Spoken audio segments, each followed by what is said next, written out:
Kami melihat ya, tadi daya tahan Indonesia, dalam menghadapi potensi krisis dan juga kalau kita lihat untuk, recovery ke depan Indonesia tuh sangat, berpotensi banget. Maksudnya lebih, sejalan gitu pemulihannya, bukan lebih cepat pulih ya, tapi sejalan. Yang pertama kalau kita lihat dari si China sendiri yang udah pertumbuhannya udah positif di 2020 dan juga kalau kita lihat dengan, pergerakan harga komoditas.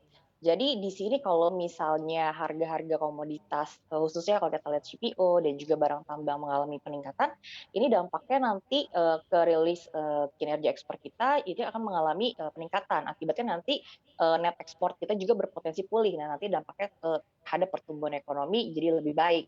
Dan tadi terkait dengan, pemulihan ekonomi di China, US, dan juga, negara-negara di Eropa, ini kalau kita lihat, dampaknya tadi adalah terhadap, masih juga dari sisi ekspor dan juga nantinya dari sisi realisasi investasi gitu. Karena kalau kita lihat kan Indonesia saat ini kan sedang sangat membuka diri seluas-luasnya ya, dari tadi kalau kita lihat adanya revisi terhadap daftar positif investasi, untuk lebih mempermudah aliran investasi asing dan juga SWF yang akan, segera beroperasi di Maret atau April tahun ini.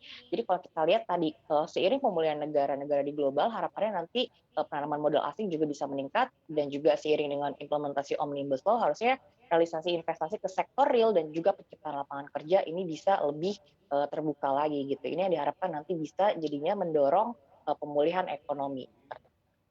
Nah, masih terkait dengan pemulihan ekonomi domestik ini seperti apa Anda melihat tantangan-tantangan yang menghambat untuk pertumbuhan kredit dan juga penurunan suku bunga kredit perbankan?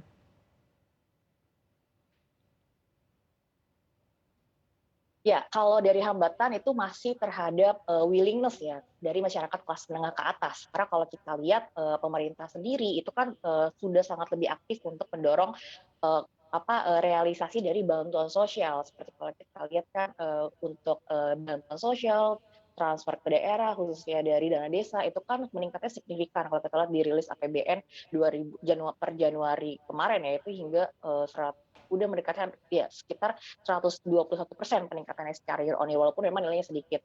Nah, tapi kalau kita lihat dari penerimaan perpajakan sendiri seperti PPN dan juga PPH, ini kan masih terkontraksi ya kalau kita lihat hingga, Januari ini. Nah, kontraksinya juga lumayan besar ya di atas, 5%.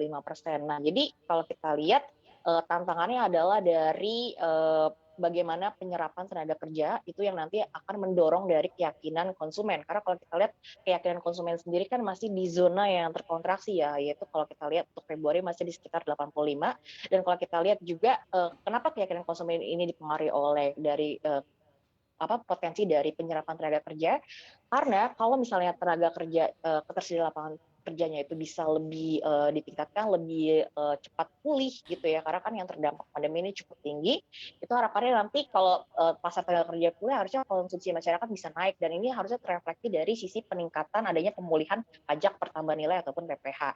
Nah, tapi di samping itu kalau kita lihat lagi secara breakdown dari inflasi sendiri, memang kalau kita lihat untuk konsumsi retail juga kan memang masih terkontraksi ya.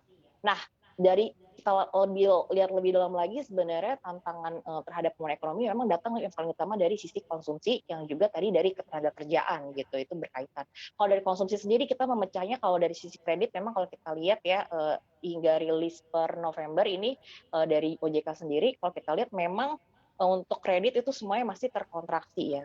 Nah, apalagi kalau kita udah adanya stimulus pemerintah, tapi ini kemungkinan baru nanti akan ada dampaknya nanti untuk yang stimulus PPNBM ini di mungkin paling cepat di bulan depan ya, 2 hingga 3 bulan setelah kebijakan itu dilaksanakan.